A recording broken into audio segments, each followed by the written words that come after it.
శౌనకాది మహామునులారా, మీరు అడిగిన సత్యవతి కథ, యోజన గంధి వ్యాస వృత్తాంతము చెప్పాను, విన్నారుగా. ఇందులో మీకు చాలా సంశయాలు రావచ్చు, ధర్మ సందేహాలు కలగవచ్చు. మహాత్ముల చరిత్రల్లో మనం గుణాలనే గ్రహించాలి. మహతాం చరితే చైవ గుణ గ్రాహ్య అన్నారు. సత్యవతిది కారణజన్మ, అందుకే చేప కడుపు నుంచి జన్మించింది. పరాశరుడితో కలయిక, అటుపైన శంతనుని వివాహం ఆడటము అటువంటివే. అధర్మము, అనార్యము అయితే మునీశ్వరులు చేస్తారా? వీరంతా కారణజన్ములు. వీరి చర్యలు సాధారణ ధర్మాలకు అతీతం, వాటితో తూచకూడదు, మన దృష్టికి విడ్డూరంగానే ఉంటాయి. ఇది చాలా పుణ్యప్రదమైన ఆఖ్యానం. విన్నవాళ్ళు, చదివిన వాళ్ళు సకల శుభాలను పొందుతారు. సూతుడు ఇలా హెచ్చరించేసరికి శౌనకాదుల ధర్మ సందేహాలు మనసుల్లోనే ఉండిపోయాయి. విశేష ధర్మాలు వింతగానే ఉంటాయి కదా, ధర్మ సూక్ష్మాలు విడ్డూరంగానే ఉంటాయి, సహజం అనుకున్నారు కాబోలు. కానీ కథాపరంగా మరికొన్ని సందేహాలను వెలిబుచ్చారు. ఓ రోమహర్షిని, శంతన మహారాజు సత్యవతిని ఎలా వివాహం చేసుకున్నాడు? అతడు క్షత్రియుడు కదా, గొప్ప వంశం కదా, పురు వంశం. ఈవిడ నిషాదపుత్రి. అది కాక భీష్ముడు శంతనుడి కుమారుడన్నావు, గాంగేయుడన్నావు. అంటే శంతనుడి మొదటి భార్య ఎవరు? ఆ కథ కమామేషు ఏమిటి? భీష్ముడేమో తాను పెద్ద కొడుకు అయ్యుండి అన్ని అర్హతలు యోగ్యతలు ఉండి రాజ్యం ఏలకుండా చిత్రాంగదుల్ని, విచిత్రవీర్యుల్ని రాజుల్ని చేయటం ఏమిటి? సత్యవతీదేవి గౌలకులను అంటే వితంతు పుత్రులు జన్మింపజేయటం ఏమిటి? అరాచకం వస్తుందనుకుంటే భీష్ముడికి పట్టాభిషేకం జరిపించవచ్చు కదా. వంశం నశిస్తుందనుకుంటే అతడికే వివాహం జరిపించవచ్చు కదా. భీష్ముడు పెళ్ళెందుకు చేసుకోలేదంట? భర్తృహీనులకు సంతానం కలిగించటమా అధర్మం కాదు? పైగా ఇంతటి అధర్మానికి వ్యాసుడంతటి వాడు పాల్పడటమా?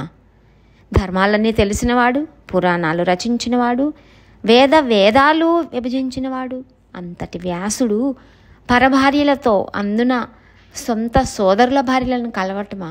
ఇంతకన్నా జుగుప్సితం ఉంటుందా? ఎలా చేయగలిగాడు? శౌనకాదులు తీవ్రంగా స్పందించారు, ప్రశ్నల వర్షం కురిపించారు. పైగా ఇది నైమిసారణ్యం, పరమ పవిత్రమైన ప్రదేశం.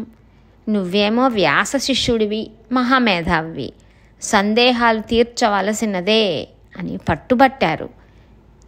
వీరి ధర్మదృష్టికి, పట్టుదలకు, శుశ్రూషకు అంటే వినాలనే కోరికకు సూతుడు ఉప్పొంగిపోయాడు, దూకుడుగా అందుకున్నాడు.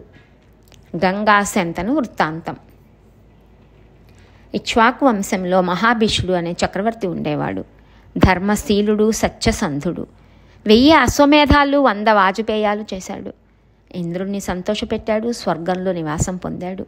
ఒక రోజున ఈ మహాభిషుడు బ్రహ్మదేవుడి కొలువుకి సత్యలోకం వెళ్ళాడు. ప్రజాపతిని సేవించుకోవటం కోసం దేవతలందరూ వచ్చారు. మహానది గంగాదేవి కూడా వచ్చింది. ఆ సంరంభంలో గాలి తాకిడికి ఆవిడ బయట జారింది, గమనించినట్టు లేదు. చూడటం తప్పు అని దేవతలంతా చూపులు మరల్చుకున్నారు. అసలే అనిముషులు ముఖాలు దించుకున్నారు. మహాభిషుడు మాత్రం నిస్సంకోచంగా తదేక దీక్షతో చూస్తూ నిలబడ్డాడు. అతడి చూపుల్లో అనురక్తిని గుర్తించింది గంగాదేవి. తాను అనురక్త అయింది, ప్రేమ అంకురించి కమ్మమోహిత అయింది. సిగ్గుకి సిగ్గు వచ్చి పారిపోయింది. ఇద్దరూ పరిసరాలు మర్చిపోయారు, ఒకరినొకరు చూసుకుంటూ మైమరిచి అలా నిలిచిపోయారు. బ్రహ్మదేవుడికి కోపం వచ్చింది. మర్త్యలోకంలో జన్మించనని ఇద్దరినీ శపించాడు. అప్పటికి ఒళ్ళు తెలిసి ఇద్దరు కొలువు వదిలి వచ్చేశారు. మహాభిషుడు భూలోకంలో ధర్మతత్పరులను వెతికి పురువంశంలో ప్రతీప మహారాజుకు పుత్రుడుగా జన్మించాడు.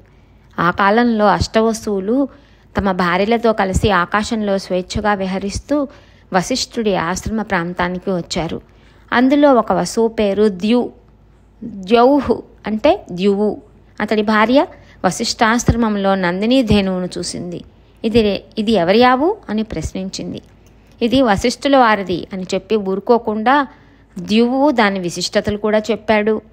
ఇది దివ్యధేనువు, దీని పాలు త్రాగిన వారికి దీర్ఘాయువు, నిత్య యవనము సిద్ధిస్తాయన్నాడు. అయితే ప్రియా, నా ఇష్టసఖి ఉసీనర పుత్రి మృత్యులోకంలో ఉంది.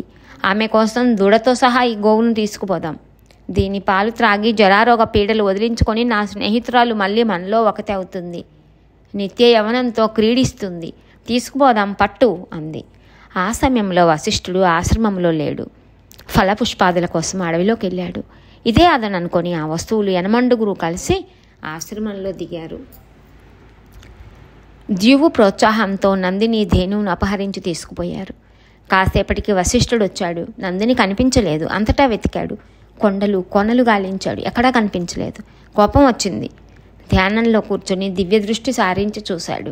విషయం తెలిసింది. యనమండుగురిని భూలోకంలో మానవులుగా జన్మించమని శపించాడు. ఈ దుర్వార్త వస్తువులకు చేరింది. ఆగమేఘాల మీద వచ్చి వశిష్ఠుల వారి కాళ్ళు పట్టుకున్నారు. పొరపాటు చేశాం, క్షమించమని బతిమిలాడుకున్నారు. బ్రహ్మర్షి శాంతించాడు. శాప తీవ్రత తగ్గించాడు. ఏడాదికి ఒకరు చొప్పున శాప విముక్తి పొందుతారు. అపహరణలో ప్రధాన పాత్ర ద్యువుది కనుక అతడు మాత్రం దీర్ఘకాలం మానవ శరీరంలో ఉండక తప్పదు పొండి అన్నాడు. అను సంవత్సరం సర్వే శాపమోక్షం మవ్యాస్ప్యదా ఏనేయం నిహృతా ధేనుర్నందినీ మమ వత్సల తస్మాత్ ద్వైర్మానుషే దేహే దీర్ఘకాలం వసిష్యతి. దౌకి యావత్తు. మానవ గర్భంలో జన్మించటము, సంవత్సరం పాటు నివసించటము ఎలాగరా భగవంతుడా అని బాధపడుతూ తిరిగి వెళుతున్న అష్టవస్తువులకు బ్రహ్మలోకం నుంచి భూలోకానికి వస్తున్న గంగాదేవి కనిపించింది. అందరూ ఆవిడని శరణు వేడారు. అమృతం తినే దేవతలం, మానవ గర్భవాసం ఎలా చేయగలం? అంచేత తల్లి, దయచేసి నువ్వు మానవ రూపం ధరించి మమ్మల్ని ఉద్ధరించు. రాజర్షి శంతనుడికి భార్యవై 12 నెలలు మోసి మమ్మల్ని ప్రసవించి పుట్టినవాడిని పుట్టినట్టు నీ పవిత్ర జలాల్లో కలిపేయి. ఇలాగైతే నీ శాపంతో మా శాపానికి అనుకూలించి మాకు ముక్తి ప్రసాదించిన దానివి అవుతావు. అంగీకరించు నదీమ తల్లి అని అభ్యర్థించారు. గంగమ్మ సరే అంది. వస్తువులు సంతృప్తి చెంది తమ లోకానికి వెళ్ళిపోయారు.